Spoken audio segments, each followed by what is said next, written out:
I'm Lou Budziak, and I'm from Wild Ones. I'm a volunteer, and we have today with us... I'm Julie Slater. And Dave Tomashefski.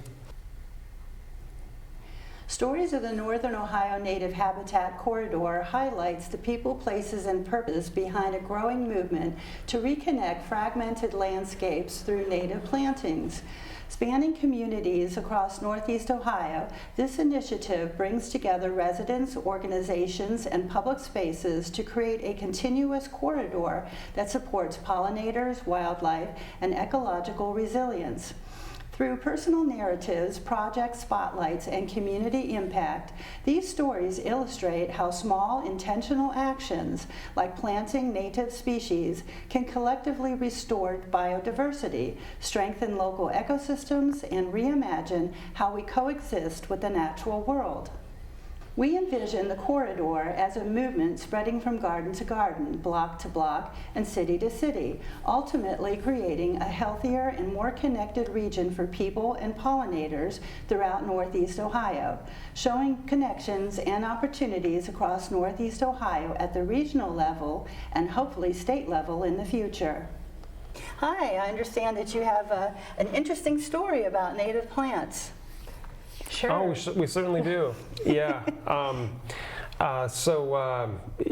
Julie and I are both, big advocates of planting native plants and gardening with native plants. In line with what you were saying about the habitat corridor, native plants are just an outstanding means of connecting people to the larger landscape. It's like you have a piece of that natural world right there in your yard, and that can really be kind of a touchstone for just having a deeper kind of appreciation for the natural world and just the beauty of where we live, Ohio. Well, how did you two meet, and how did you start this initiative? Dave and I, and also our friend Alyssa Zerly, we all met at Ohio State, where we were studying environment and natural resources. The focus of our studies was restoring habitats, putting native habitats back on the landscape, and restoring damaged habitats.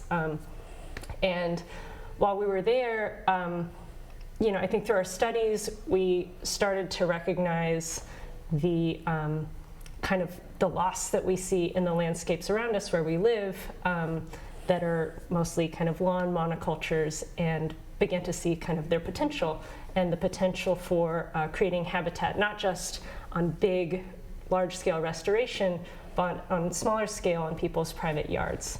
Making that goal more accessible for everyone is this notion that we don't just have to, we don't have to be like working out in a big, wild expanse in order to make these changes. But like Julie was saying, there's huge potential just like, in your yard. Here in the US, we have 40 million acres of lawn, turf grass.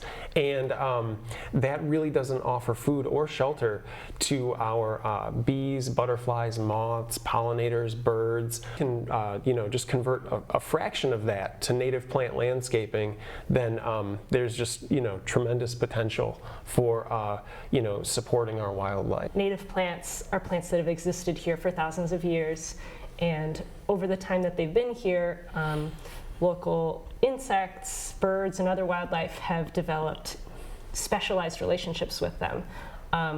And a lot of our native insects can only feed on native plants, and without having native plants in your yard, there's nothing there for them to eat. So, turf grass is not going to really feed a lot of that biodiversity. It takes this really kind of like long history, for if let's say like a bee or a butterfly or a moth, they need to be kind of living in the same place with these plants for, really many thousands of years in order for them to evolve the adaptations necessary to feed on that plant, and that's something that obviously can't be replaced if you just introduce something new from the other side of the world. They really just wouldn't have that same kind of nutritional resource that they have with our native plants. At the university, so did you get some kind of a degree that actually coincided with this, or? Yeah, we all got our MSs in Environment and Natural Resources, so the three of us, including Alyssa. I always thought I would work in wetland restoration, and still have a big passion for wetlands. But when we were doing our restoration projects, we learned that whether you're a gardener or even a large-scale restorationist, sourcing native plants can be quite difficult. And sometimes restoration projects suffer for not being able to have the exact species that they would want to use. And it's even harder if you're a gardener. When we, kind of were at school, my impression was that you have to be kind of obsessed with native plants and willing to drive 40 minutes out of town to go find these plants. But for most regular gardeners, this sort of wasn't on their radar and it wasn't very accessible to them. So that's sort of how we started thinking that maybe we could have, a different kind of impact by helping to, to grow these plants, and also to provide, the education and outreach that goes with that. So talking about that connection with native plants and our wildlife, monarch butterflies are one specialist insect that many people are familiar with. And, for those that don't know, monarch butterfly caterpillars can only feed on milkweed. And one really rewarding part of growing native plants is not only sort of knowing that you're creating habitat and kind of theoretically supporting wildlife, but having that very personal connection with the insects in your yard. And so you see these caterpillars feeding on the plants that you planted, and now they're not just some butterflies that you're reading about in an article, but they're your butterflies. And I think that can really develop a greater sense of connection and care for the environment with people. Yeah. It also makes the garden a really fun and interesting place. Native plants are beautiful, and of course everyone wants their garden to be beautiful. But I don't know. It really adds a lot when you can go into that garden and you see a monarch caterpillar on your milkweed, or you see a black swallowtail caterpillar on your golden Alexanders, or you see bumblebees visiting your shrubby St. John's wort. And in the wintertime, maybe there are birds that are kind of sheltering at the base of your plants or feeding on the seed heads from your goldenrod. So it's like there's always something to see in your native plants garden. You talked about that your passion is the wetland type plants. If you could expound on the different kinds of environments that plants need to thrive in. Where we're located is, naturally full of wetlands. And I think for many people, when they have a wet spot in the yard, they think, well, I just can't grow anything here, or my grass doesn't grow here. This is an annoying spot. But actually, that is where the native plants of Northeast Ohio grow, because that's what they're adapted to. And maybe Dave can give some of our favorite wet spot plant recommendations. Of course, want to select plants that are like a good fit for the moisture and the sunlight, and then you want to have plants that are blooming from spring through fall. So if you had a wet yard, I would say a really nice early season bloomer would be northern blue flag iris. It has that really gorgeous ornate flower, and that plant is really kind of amazing. It can grow in continuously standing water. And we have another really nice early season bloomer for a wet yard right here, and this is the marsh blue violet. What's special about the marsh blue violet is it can also grow in shady conditions. A wet shady yard would be even even, more intimidating. It seems like you'd have even fewer options. But another one would be, it's called golden groundsel or golden ragwort. This will also, grow in those wet, shady conditions. That can be a little scary for some gardeners. They don't want the plant to take over, but for other folks, they want to fill in that area. One of the showiest plants for kind of like, a large, more magnificent plant for a wet yard would be spotted Joe Pye. And this one, it has a big kind of dome-like cluster of pink flowers, and it grows to about 6 feet tall, and it is a total butterfly magnet. It's very fragrant, very brightly colored, and it really brings those swallowtails and other butterflies in. Also, we brought flowers today to show, but trees and shrubs can be a very important part of the landscape, potentially even more important because they have so much biomass. If you imagine the canopy of a tree, that's so many leaves, that's so many caterpillars that can feed on the leaves, and so many birds that can come feed on the caterpillars.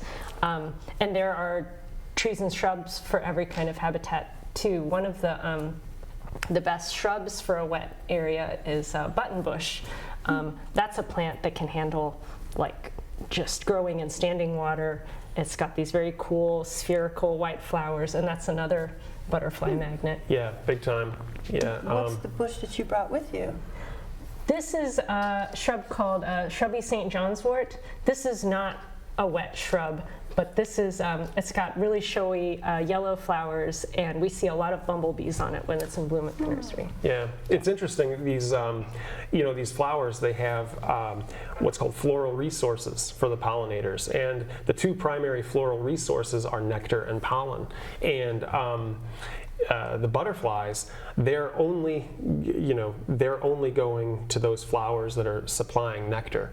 But this plant right here, it doesn't produce any nectar. It just produces very nutritious pollen, and that pollen is highly sought after by bumblebees and other bees and flies that are feeding on that, and especially providing that to their larvae. Wow. I didn't know that the pollinators ate pollen. Yeah, so mature bees, they'll consume a small amount of pollen, but their larvae, the immature bees, they're subsisting largely on pollen. It's a major part of their diet. And when you see bees foraging on your flowers, mostly what they're doing is they're collecting that pollen, they're bringing it back to the nest, and they're feeding it to their larvae. And some bees, like bumblebees, the larvae will be in the nest growing, and you have lots of workers that are actively feeding those larvae.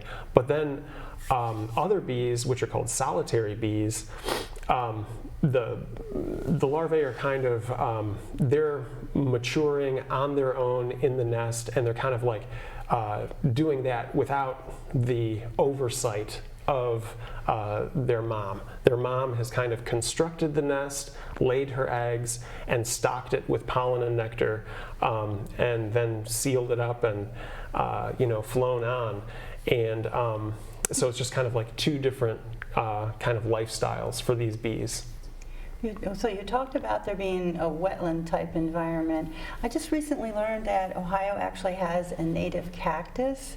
So what kind of dry environment would you suggest for plantings like that? Ohio, has a lot of wetlands, but also there are these kind of pockets of drier kind of environments. So like, like along Lake Erie, there are dunes, and there, like unfortunately, a lot of that's been developed, but there are still some, locations that show that habitat, like Headlands Dunes State Nature Preserve, and that's just, those dunes, though they don't retain water very well, and they tend to get very dry, so you have, specialized plants There are other, dry site specialist plants like wild lupin, and there's a really pretty orange flower called Carolina puccoon. These plants that can handle those very low moisture conditions. Nice. People just getting into native plants, I think it can sometimes feel a little bit overwhelming because, there are so many different kinds of plants and you want to match them to the right condition. And, some people that we encounter haven't gardened at all, much less with native plants. But there's a lot of great organizations that exist to help people out to get started if they want to replace their lawn with something else. So like Wild Ones being one of them. The native plant enthusiasts that we know, they're so deep that you can go, and it's really fun, when you've got your garden and you're trying to figure out what are the insects visiting, and learning about the plants that you're growing and their relationships to the wildlife. But I think it can also be made very simple for someone who just wants to do something beneficial for the environment. How were you able to get such an array collection? How do you propagate? Are you doing cuttings or seedings? And what are some of these plants that you brought with you today? Sure, yeah. So all of the plants we grow from seed, and because of our background in ecological restoration, we really kind of approached it from that restoration lens, and we wanted to grow plants that were not only native to our region, but are grown from seeds that were collected in our region. So I do most of the seed collection, and it's probably the most fun part of the job. It's a little bit like going for a treasure hunt. I'd say that would be, I can't imagine trying to find the seed of these violets. The violets are one of the harder ones because some of the plants are very cooperative. Once, it's the flower, once it's done blooming, it develops the seeds where the flower was. Some of the plants, when they're done blooming, the seeds just stay on the plant, and then I can come, anytime in the next month and get plenty of seeds. But some of them, like the violets, they have a ballistic seed. So when these flowers are done blooming, it'll form a little capsule. And basically, as soon as it's ripe, it's going to explode and send its seeds everywhere. So you have to catch it right on the day when it's ripe, but hasn't exploded yet.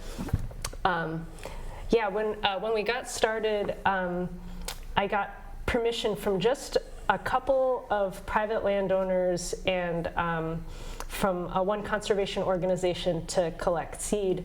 And honestly, I wasn't sure that we would be able to grow just from seed we collected in the area. I was kind of worried that there wouldn't be enough cool plants there to have a good selection. But there are a lot of very neat plants, even on privately owned land, not like a special nature preserve or anything. A lot of the plants that we grow come from seeds that were collected along like river floodplains, like the Grand River, the Conneaut River, it's just like it's really neat what you can find out there if you go out hunting. Did you feel that the people realized what they had when you went to some of the private homes? Did they understand what kind of wildflowers they have, or did you just kind of come across them and say, "Did you know you're growing this?" There's definitely a lot of that. Like, hey, I found this. One of the properties we have access to, it's along the Grand River, and it sort of has this. There's a farm up on top of this ridge, and then there's sort of a steep ridge that goes down to the river, and there are these, I don't know, kind of gullies or ravines in the ridge as you go down to the river. They're kind of hard to access, and each one has kind of unique little plant populations inside. Wow. And you can't get in there when the river's high because you can't walk along the riverbank. So there definitely been some cool discoveries out there, at least Wow. for us. What are some of these other plants? Dave, do you want to tell us? Oh, yeah, sure. Yeah, so in the front right there, this is called Golden Alexander. And as you can see, it's in flower right now. Yeah, this is it's a great plant for a sunny or partially shaded location that's blooming. Well, this one's blooming now, but generally it'll bloom during the month of May. And so it's just a really excellent choice for getting your garden off to, a really exciting, great start early in the season. And you can kind of, kind of like what we were saying about maybe different pollinators visiting different kinds of plants for different reasons, you can kind of make some guesses about the kind of pollinator that's going to be visiting your plants based on what the flower looks like. So here, this is actually a cluster of many tiny flowers. So the the pollinators that are visiting this kind of a flower are ones that have very short mouth parts. So this is going to be mostly small bees and flies. Whereas we've got another flower down here called bluets, and this one. There's a white one? Yeah, exactly. It's a pale blue flower actually, and I'm gonna knock it over. We'll just leave it there. and the thing is, if you were to look very closely at this flower, you would see that it's actually a little bit deeper than the flowers on the golden Alexanders. And so this is going to be attracting a pollinator that has slightly longer mouth parts. And this is actually a favorite plant of a very unusual pollinator called the bee fly. And this is a fly that has evolved to look like a bumblebee. So, but it didn't get the colors quite right. It doesn't. It kind of looks like almost like a little fuzzy bear. And it has this rigid, long, kind of like mouth, and it just inserts it into these bluets, and that's how it accesses the nectar at the base of the flower. Amazing. Yeah. The golden Alexanders, that's a host plant, right? Oh yeah, sure. This is one that the black swallowtail caterpillars will feed on. And black swallowtails, they're one of our most gorgeous butterflies. They have their wingspans over 4 inches wide, really striking coloration, and so that's a really fun thing about gardening with native plants is you can feed organisms like that. Okay, what is this one? Okay, yeah, here we have Jacob's Ladder.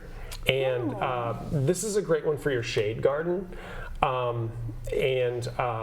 It's just got this like really striking foliage that persists throughout the summertime. But early in the year, like in April, it gets these blue bell-shaped flowers. And we have actually seen queen bumblebees visiting our Jacob's Ladder. Any bumblebees that you see in your yard prior to the month of June, you'll notice that they're quite large, and those are almost certainly queen bumblebees because they're the only ones that live from one year to the next. And early in the season, they're starting their colony for that year. And one of the first steps is visiting plants like Jacob's Ladder and collecting pollen and nectar, which will feed their offspring for that coming year. My goodness. I didn't know that the queens were out like that. I always thought they just hide away in their hives. And what is this one? Oh yeah, so this is it's called rosy sedge. It looks like a grass, but it's a closely related plant called a sedge. And this is a really nice plant for basically in maybe like a dry kind of shady area. Lots of people notice that they have bare spots in their grass, maybe at the base of a tree, and they're looking for a kind of ground cover to fill in there. And sedges are an excellent option. Lots of sedges want to grow in a wet place, but rosy sedge can grow in drier conditions. Does it get flowers? It's a great question. I'm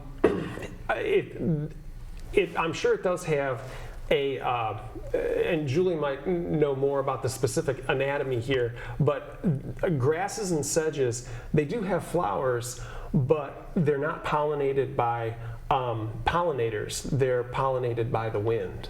Right, so it's not going to support bees, butterflies, and moths the way that your showy flowers are, but there are, there are species of small butterflies called skippers that their caterpillars frequently will feed on the foliage of sedges and grasses. My goodness. And then the flowers are not super showy, but the seeds of sedges are really unique. They're all kind of like a little bit angular. Some other species of sedge can have, it almost looks like that medieval weapon called a mace. With these, they look almost like little stars, like they are quite cute. So it's not as showy as a flower, but it still has some interest. Yeah, and I think that the seed heads on sedges, there's a bit more variety and interest than on some grasses. So the sedges are kind of like, they do add some ornamental quality to your yard as well. Nice. Well, you brought some pictures, and I'm just wondering if you wanted to talk about the pictures and which kind of environment the plant would be best in. Oh, yeah, prairie dock. This is like one of the most magnificent native wildflowers, and this is, it's a plant of the Great American Prairie, which, thousands of years ago did extend into Ohio, and then after it retreated with changing climate, there were pockets of prairie vegetation that, existed to this day. And prairie dock is one of the signature plants of those areas. It develops huge leaves down at the base of the plant, and then tall flowering stems that are very sleek, that have almost no leaves upon them, but they get big yellow sunflower-like blooms. Very long lived. They have a really deep root system. It's very drought tolerant once it's established. You probably want to keep it watered through the first growing season, but after that, the plant can really fend for itself. If you had a couple of these growing on either side of your front porch, it'd be almost like you're entering a palace. Isn't that what you have at your house? Well, trying to get it going, yeah. It'd be like you're entering a palace. Well, here we have wild columbine, and this is one of the few red native flowers. It's sort of an understated shade of red. Whenever you see a red flower, you know that plant is trying to attract a pollinator other than a bee. Oftentimes, it's a hummingbird that it's trying to attract, and that's true in the case of columbines. They bloom in sequence with the northward migration of the ruby-throated hummingbird in the springtime. So they're trying to attract those hummingbirds, and if you look closely at the flower, you'll see it's very tall and narrow, and when the hummingbird inserts its beak into the flower, it gets a little dusting of pollen on its head, and then when it visits a female phase flower, it deposits that pollen and, allows the plant to reproduce. But beautiful architecture and color. It can grow in the shade or the sun. Very versatile plant. And the reason that it's trying to attract hummingbirds as opposed to bees is that bees cannot perceive the color red. Hummingbirds and other birds can see red just like we can, and also butterflies. So some of the same plants that are an excellent nectar resource for hummingbirds, they're also an excellent nectar resource for butterflies. Perfect. What's cool about the redbud tree is ecological impact than a flower, because look at all the blooms on that single tree, and think about all of the bees that could be supported by that tree, especially early in the season, like in the springtime. We do have some spring blooming flowers that we're showing here, but out on the landscape, they're kind of few and far between, and they're mostly like in the shaded understory of the forest. So those pollinators that are out in the springtime, they're primarily depending on the flowering trees and shrubs for getting the bulk of their nutrition. The eastern redbud is a perfect example of that. It blooms in May, all these like striking pink flowers, and we've actually seen a really cool early season bee called the unequal cellophane bee, just kind of like really congregating on our eastern redbud. It's a ground nesting bee. Yeah, it has kind of like a waterproof coating to its nest, and that's why it's called a cellophane bee. foam flower is, this is like I mentioned before about how you might be looking for a ground cover underneath, like in the shade of your tree. Well, not only is it a beautiful flower, but it can work as a ground cover too, because it can spread quite rapidly. In the springtime, it gets those really delicate white flowers. Wild bergamot, this is a great one for bumblebees or butterflies. Getting back to like how flower shape kind of dictates the pollinators that are going to be visiting the plant. This is another one where it has very like tall, narrow flowers, and so that's attracting a long-tongued pollinator that can access the nectar at the base of that flower corolla. And among our bees, bumblebees are the most long-tongued bees, and they can, their mouth parts can just reach right into the base of that corolla and get that nectar. And yeah, so wild bergamot is a total magnet for bumblebees, but also for other long-tongued pollinators like butterflies and moths. Where does it like to grow?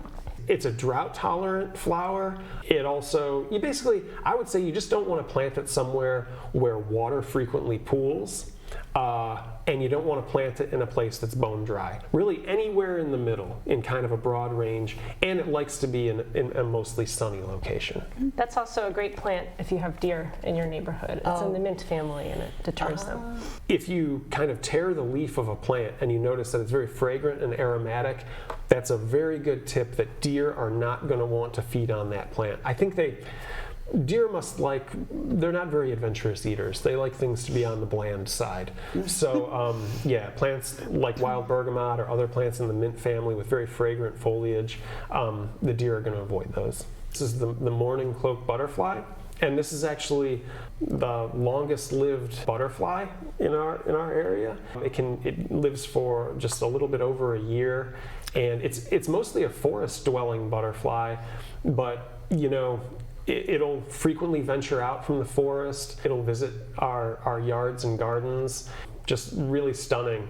And if you wanted to help support this butterfly, I think this is a butterfly that's primarily feeding on tree sap and actually the juice of overripe fruits. Put out a butterfly fruit feeder, and that would potentially attract mourning cloaks and other forest-dwelling butterflies that might be in the area. Some of these butterflies will kind of like hibernate under loose tree bark in the forest. But in your yard, if you have a brush pile, sometimes these butterflies will actually overwinter in the brush pile. And that's an outstanding habitat feature just overall for your yard, a brush pile. I heard the term dead hedge. Is that the same thing as a brush pile? Old branches, old logs. Okay. I have some in my yard, and it's attracted salamanders. I had a milk snake in one, and I've always got those garter snakes all the time. So I'm always trying to learn more about the brush pile. Sounds like it maybe has smaller pieces, though. It sounds like the dead hedge is a type of brush pile. And maybe that's a tidier kind of brush pile. Right. It sounds like you've got some really cool residents in your dead hedge. The butterflies that we're talking about right now are like species of the forest. We've seen them. It's in a very urban kind of location, so you never know what's going to show up. And it's just nice to have those habitat features in place. The leaf litter is also an important place that certain insects, butterflies, in cocoons overwinter. So not disturbing the leaf litter for as long as possible each spring, it's kind of timely to think about, is very important to letting them survive. Didn't you read a study recently about like comparing when people did clean up the gardens and not? It's so true. They looked at gardens where the fallen leaves were raked up and removed versus gardens where they were left in place, and they found that in the following year there were 40% fewer moths and butterflies that were basically like coming out of hibernation in those gardens where the leaves had been removed. Right. So there's like all kinds of beneficial insects and other organisms that are making use of those fallen leaves that are on the ground, both as a place to hibernate, but then the thing is, it doesn't really end there. there are like, bugs that are that at least part of their life cycle is taking place in that ground layer, in and among the leaves, throughout the growing season. So there's really no time of year where those fallen leaves aren't serving those insects. Lots of times it's the immature phases of the bugs that are kind of like utilizing those fallen leaves, and like those larvae and pupa, they're not very mobile. So it's really important that they have that kind of undisturbed layer of fallen leaves on the ground. So I would say, as much as you can, try to maybe reserve part of your garden as an undisturbed zone where you're letting those fallen leaves just kind of remain in place really throughout the entire year. It's a great idea. Yeah. The positive side of the positive side of this is that you can have a huge impact by just doing nothing. Yeah. Just don't clean up. Yeah, it seems like contrary to our popular notion of gardening, which is very like hands-on and kind of labor intensive, but here you have a better outcome from a wildlife standpoint if you just kind of like let things be. You don't have to be in the middle of a national park to get all kinds of cool wildlife that's like benefiting from your garden. There's like a very cool kind of garden that we often tell people about that I think is like very visually stunning and can have a really big ecological impact, and that's called a soft landings garden. From a look standpoint, the plants that are kind of growing in the shade under your tree, they tend to be a little lower to the ground and maybe not so like overwhelming. So a conventionally cute garden that's very pretty, but really the main benefit from the soft landings garden is that this is a place where moth and butterfly caterpillars are able to complete their life cycle.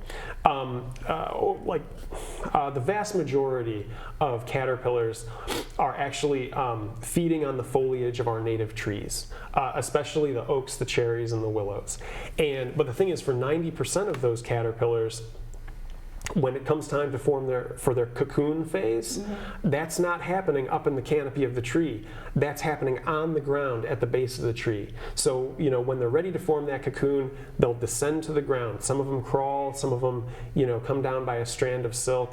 And then, once on the ground, they'll either burrow a shallow distance into the soil and they'll, undergo the cocoon phase there, or right there in the shelter of the leaf litter, they'll, that's where that pupation stage will happen. And the leaf litter, it conceals the caterpillar in the cocoon from predators, and it also provides some protection against extremes of temperature and moisture. But the point is that if you have a tree in your yard, it's quite likely feeding lots of caterpillars. But if you want those caterpillars to able to make it to be adult moths and butterflies, then you need to have an environment at the base of the tree that's allowing that to happen. And this is what we call the soft landings garden. So it's a place where you have that kind of undisturbed ground and undisturbed layer of fallen leaves. And also, it's a great place to plant shade-adapted flowers, like some of the ones you see here, that are going to serve as a nectar source to the adult moth or butterfly when it emerges from its cocoon. So it's probably, in terms of the wildlife benefit or the ecological impact that you can offer with your yard, it's one of the most high impact kinds of gardens you could have. I had this one magical moment one year when I went in the backyard and all these gossamer strands were coming off of the tree. And at the end of each one it had a caterpillar. Yeah. And the sun was just hitting it in such a way that it was like little rainbow threads. And it was so amazing. That's exactly really what we're cool. talking about. That they were looking for that soft landing, to undergo that next stage in their life cycle. Wow. It's so cool. Okay, so we're going to learn about some mulching methods. Is that the right word? This is a method called sheet mulching. Sheet mulching. Yeah, so one of the first steps to creating a garden bed is eliminating the grass and the weeds that are growing in that space, because you don't want those plants competing with the flowers that you're going to be planting.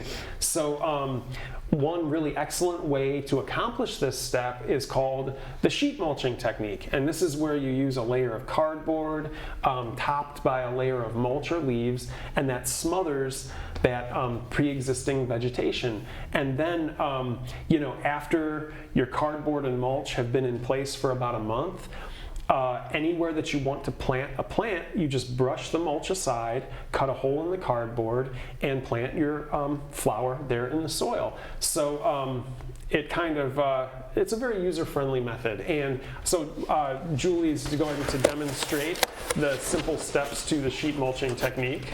If you imagine this is your lawn, not too weedy, but mostly lawn, we've got here a roll of cardboard, but you can also just use cardboard that you've saved from your home, as long as it doesn't have a lot of printing on it and it's just plain cardboard. Or tape. Or tape, yes. Want to remove the tape and any stickers. That'll work just fine.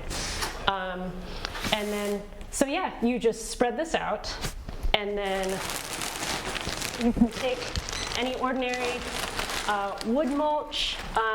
Leaf mulch is another material we like to use, and you would open this up and spread it out about 3 inches deep.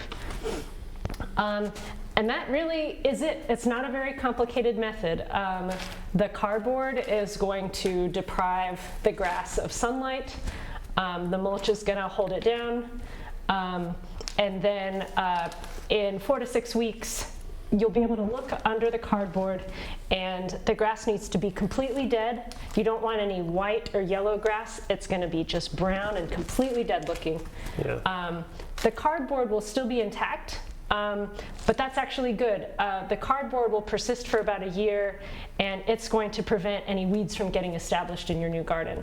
Do you recommend digging up the soil before you put the cardboard down? Nope, no digging is required. Really, one reason we really like this method is if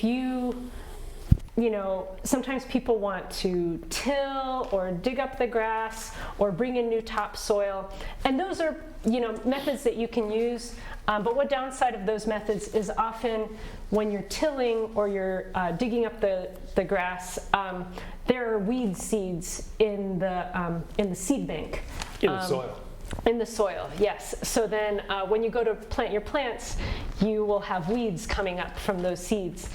This way, your weeds are really prevented from coming through the cardboard because it's there for the first year, and your plants really get a head start.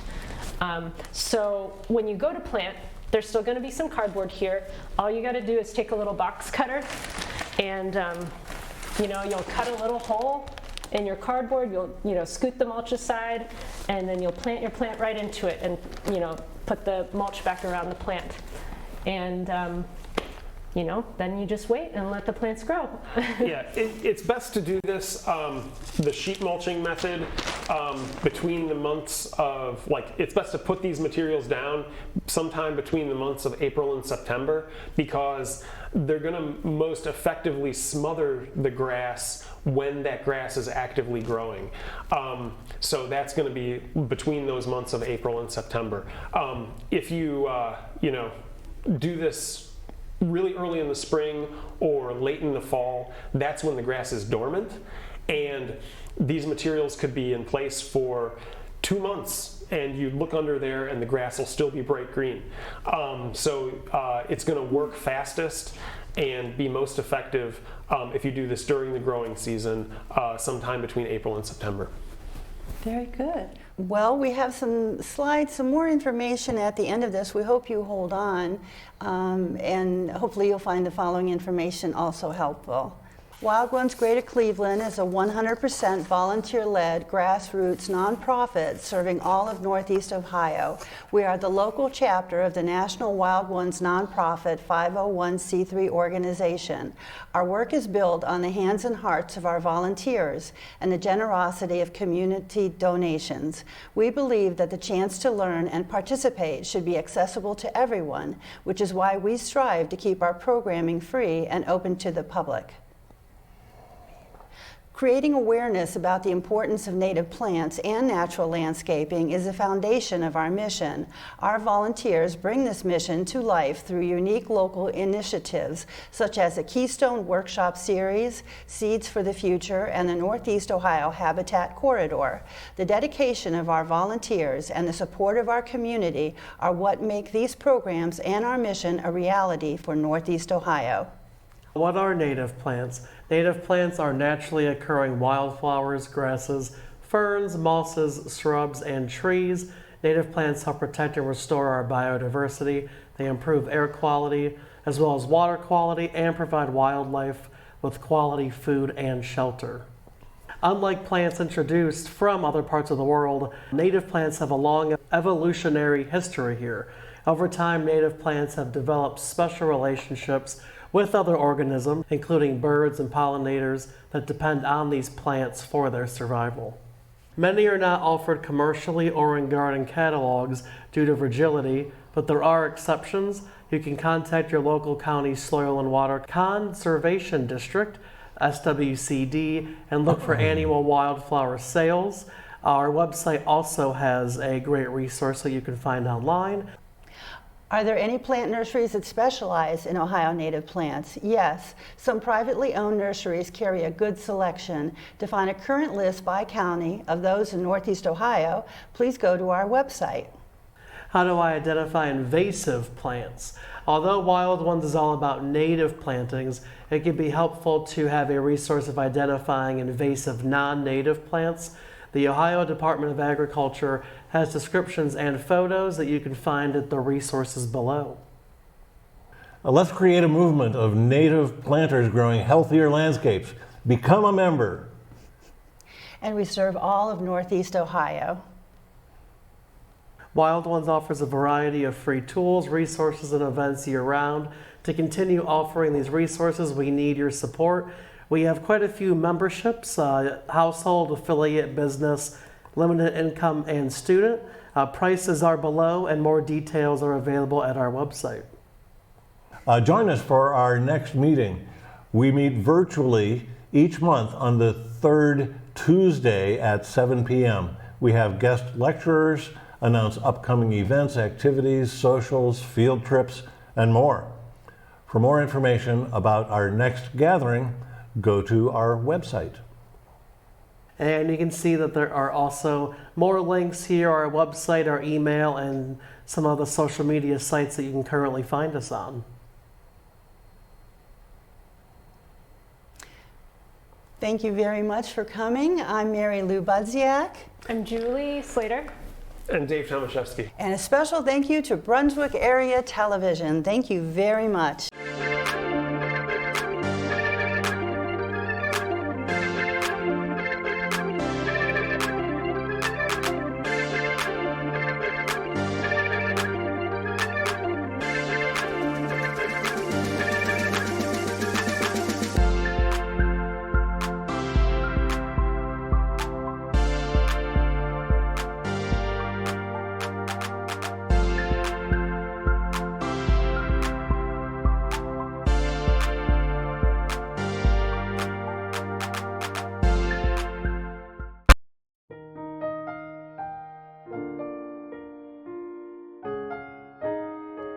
The professional quality photographs you are about to see are free to use and share, as long as Ray Stewart is given credit. They cannot be used for commercial use without express written permission. Hi, I'm Mary Lou, and I'm from Wild Ones, and this is... I'm Diab Darisa. I am also with Wild Ones as well. I'm the Cuyahoga County Regional Coordinator. And we also have... I'm Ray Stewart, and I'm on the board of Wild Ones here in Greater And we brought Ray here today because he's going to talk about Spring ephemerals, the flowers that are about to emerge in woodlands all around us. Spring ephemeral simply means that they show up in the spring and they are short-lived, or their showy parts are very short-lived. So it's kind of exciting to get out and see the spring wildflowers early in the season because they're here and then they're gone. So if you're not out visiting parks and woodlots, you're going to miss them. They take advantage of this early season before leaves come out on the trees, because that's when the sun actually reaches all the way to the ground.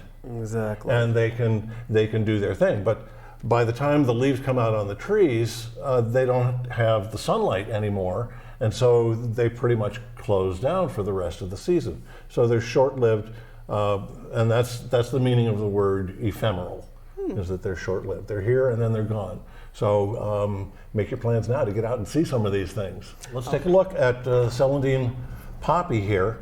It's an herbaceous perennial, as all of these will be. It only gets up to be about a foot, foot and a half tall. It blooms in mid to late spring, and the flowers last about 2 or 3 weeks. In the absence of insect pollination, these flowers can self-pollinate. So with or without the insects, that is not always the case with many of our wildflowers. So this will work one way or the other. Numerous seeds are released after each capsule splits apart. Partial shade is a good location for them. Dutchman's breeches. This is related to bleeding heart. It only grows maybe half a foot tall at the most. Each flower is less than an inch. The foliage is toxic to mammals, so they're not going to be nibbled by deer. Jack in the pulpit will grow a foot or two tall. This wildflower develops very slowly from seeds, so it is hard to find in the nursery trade because of that. So it may take 2 or 3 years to get a seed to sprout, and a couple more years for it to mature enough to flower. So it is a tough one to grow. The name Jack in the Pulpit is a little bit misleading because these plants are either male or female. Oh. So this is actually Jack and Jill. Okay, large flowered trillium. This is Ohio's state wildflower. Oh, I so didn't this know has that. official status here in Ohio. It'll grow a foot or so tall. A mature plant will produce a single stalked flower, which can be quite large, 3 to 4 inches across. Its blooming period is from mid to late spring, lasts about 3 weeks. It's good to know that this is a state recognized Native wildflower. treasure in the state of Ohio, and certainly it's one that's worth having if you can find them in the nursery trade, and you can. And then plant them under a tree where there is dappled sunlight. The long spurred violet, if you look closely at this, you can see the violet flower, and then sticking up at about 1 or 2 o'clock behind that flower is the spur. That's where the nectar is. It's a well-behaved and easy to grow violet, often propagated by division. Well, mayapple, here it is. It's an umbrella-shaped leaf. Usually found where a plant has either 1 leaf or 2 leaves. If it has 2 leaves, where those 2 leaves join is where it will form a flower bud. And the name mayapple is a little misleading. It blooms in May, but the fruit, the actual apple that it produces, doesn't come until June. Flower is inch and a half. And they often form colonies, so the roots will spread, and from the roots, a new plant can sprout up. This is purple cress. It's a perennial wildflower, only a foot tall, maybe not even that much. Petals are pale purple here. The flowers are fragrant. It's a water-loving plant. Rue anemone. Usually has multiple thin-stemmed blossoms rising above the upper leaves, tolerates full shade. And here is skunk cabbage. It is one of our earliest wildflowers. Now, mostly what you're seeing in this image are the big cabbage-like leaves that are showing up. Some of them are emerging as a twisted, and then as they grow and emerge, that comes untwisted and flat. The actual flower is towards the bottom left of the screen, just left of the word skunk cabbage. You can see kind of a mottled, streaked brown and yellow cone there. Yeah. That's where the flower is. Inside that structure is where the actual flower is. The flower emerges so early, there can actually be snow on the ground yet when that flower pops up. Remarkably, as it's beginning to grow, it generates heat and can actually melt its way through the snow. Oh my. And then it produces a fragrance that most people would think of as skunk. It has a putrid smell to it. Spring beauty, this is everywhere. So when you go out in the forest, you'll see this 3 to 6 inch tall flower. The white petals have this pink streak in them. Really quite lovely, pleasant floral scent. Wild geranium, a short perennial. It's 1 to 2 feet tall. Each flower stalk can produce 2 to 5 flowers. The blooming period is late spring, early summer. It's a great ground cover, and they are commonly available in the native plant market. Great for, underneath trees. Wild hyacinth. It forms these really dense clusters of shoots that have just a spike of flowers. So that means that along the stem, maybe starting at about 6 inches off the ground, all the way up to a foot or so off the ground, it is clustered. Each stem is clustered with many flowers on it. So it's quite a showy display. Woodland phlox. This one grows a foot or a foot and a half tall. The flowers are about an inch across, light blue, violet to lavender, or even white blooms. And yellow trout lily. So the name trout lily comes from the texture of the leaf there, which you can see is 3 or 4 different shades of green spotted on there. And somebody thought that looked like the skin of trout fish. They'll bloom in mid-spring for 2 or 3 weeks. Most growth and development occur during the spring. You see the leaves long before the flowers come up. Several years to develop. So they're hard to cultivate from seed. It may take 8 years from seed to flower. Well, we have some slides, some more information at the end of this. We hope you hold on, and hopefully you'll find the following information also helpful. Spring ephemerals are a group of woodland wildflowers and other small herbaceous plants that are native mainly to the deciduous forests of the eastern United States and Canada. These are perennial forest floor plants that emerge very early in the spring, take advantage of full sunlight before the tree canopy leafs out. Their above ground growth, the leaves and the flowers, lasts only a few weeks. By late spring or early summer, they wither back to underground parts like roots, bulbs, or rhizomes until the next year. Want to know more, including folklore, which are deer resistant and how to propagate? Watch Spring Ephemerals and Woodland Plants by Wild Ones Greater Cleveland at the following link. Spring ephemerals, where can you purchase them?